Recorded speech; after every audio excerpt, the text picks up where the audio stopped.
Svetlana Chicu își adună prietenele în fiecare săptămână ca să confecționeze ceva împreună. Bijuterii, păpuși, suvenire, decorațiuni și multe alte lucruri handmade. Atmosferă caldă și fete deosebite am văzut când am mers la șezătoare la Svetlana și am vrut să vi le arătăm pe toate și vouă în acest reportaj.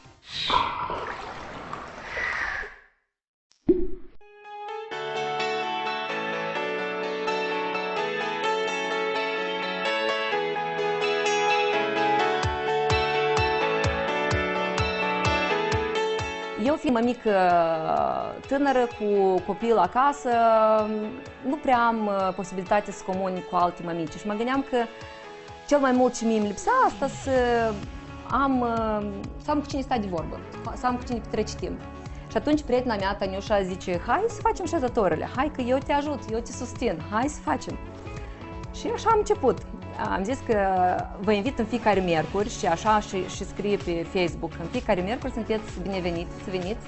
Am pus special un timp mai îndelungat, de la 10 la 2, pentru ca să reușiți să veniți, să reușiți să plecați cu copii. Dacă este nevoie, veniți cu copii. Totdeauna am avut beluși pe aici care ne-au ajutat. Unele dintre voi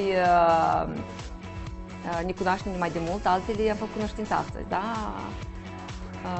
Și cred că cel mai mult mă ajută ce ține de lucru manual, cel mai mult ceea ce noi facem aici, ne ajută Nadiușa, ea locuiește chiar pe perete, deci noi am făcut cunoștință și de fapt șezătorile ne-au prietenit. Eu încă o descoper pe prietena asta nouă a mea, eu încă o descoper, fiindcă de fiecare dată eu aflu ceva nou despre ea. Pe lângă faptul că Nadejdei îi place și îi reușește să creeze lucruri handmade deosebite, ea mai și pictează. Este autoarea ilustrațiilor mai multor cărți pentru copii, iar periodic desenează pagini într-o revistă din Moldova. Nadiușa vine aseară la mine și zice, eu am o idee ce să facem mâine la șezătoare. Și mi-a adus schema cu niște motănei. Vedeți motănei, vi-am arătat. Și uite, ei pui, uite așa, îi faci din stofă, îi umple și pui, uite așa, și se primește o inimă din 2 motănei. Nu știu, mie mi-a plăcut foarte mult. Și mai ales dacă alegi 2 stofe de culori diferite și le combini, s-ar primi ceva foarte frumos. Și ghirlande, deci ceea ce eu m-am apucat să fac, deci se vede doar un pic aici, uitați-vă ce fain se privesc fetelor. Din carton colorat și coasem cu o panglică mică ca să nu se încălcească pe tare. Și facem ghirlande și le vom atârna aici. Va fi frumos. Tatiana este prietena Svetlanei încă din copilărie. Au multe în comun, iar pasiunea pentru a confecționa diverse lucruri și încurajarea sau inspirarea femeilor sunt direcțiile în care gândesc la fel. La multe lucruri am visat împreună și cred că deja vă puteți da seama că Svetlana este un generator de idei cu multă inspirație și când au început șezătorile a fost mare inspirație chiar pentru mine personal. Cred că în anul acela am croșetat vreo 15 berete. Nu mă puteam opri din croșetat. Cum găseam o secundă liberă, luam ața și croșetam. Și mi-am adus aminte de ani de școală, când și coseam și croșetam și confecționam diferite lucruri. Și într-adevăr întâlnirile astea sunt o mare încurajare pentru toți noi, cred că.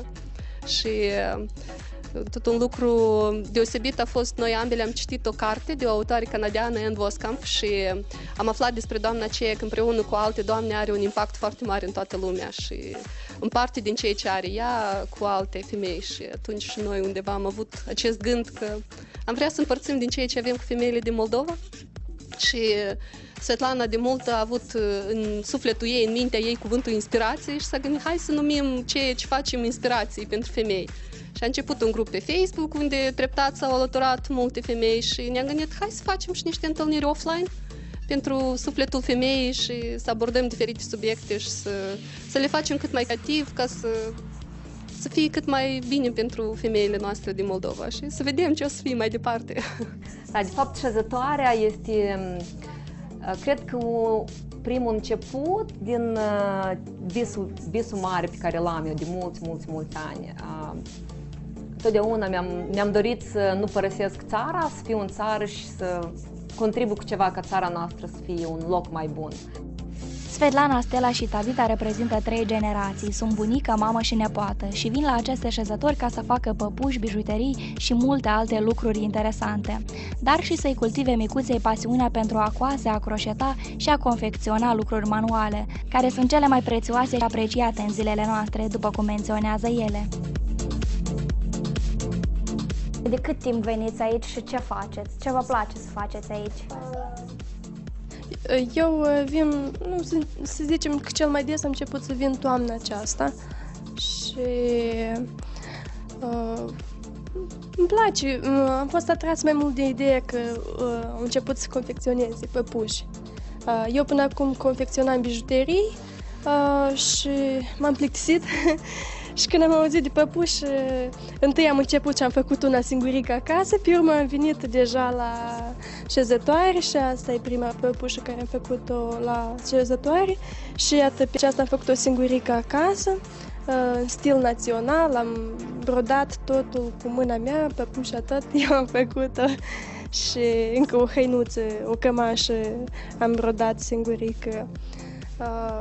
Mi-a plăcut ideea cu păpușile și vreau să mai vin și să mai facem lucruri interesante pentru că aici este comunicare de suflet și se încurajează lucrul manual și facem asta pentru sufletul nostru.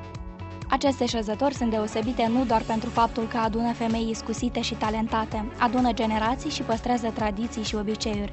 Mai nou, aceste șezători atrag și femei de alte naționalități stabile în Moldova.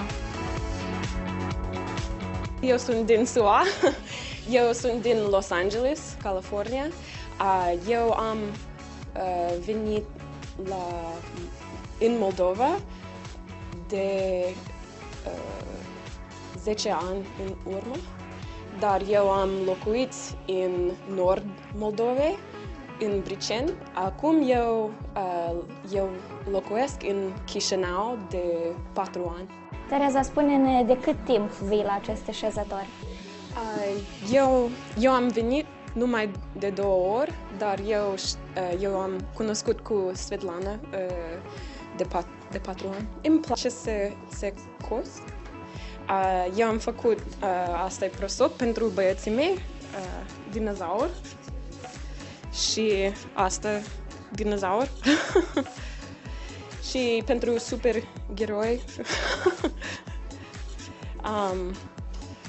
Îmi place să învăț ceva nou. Fetele sunt aici foarte talentate. Aici oamenii sunt primitori. Când mergeți acasă la cineva, este masă mare. Femeie făcut ceva foarte gustoase.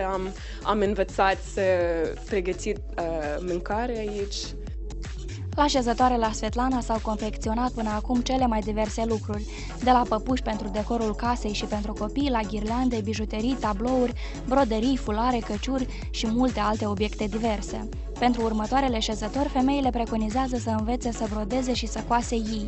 Dacă sunteți interesate să învățați, dar și să vă faceți noi prietene, Svetlana vă așteaptă în fiecare zi de miercuri.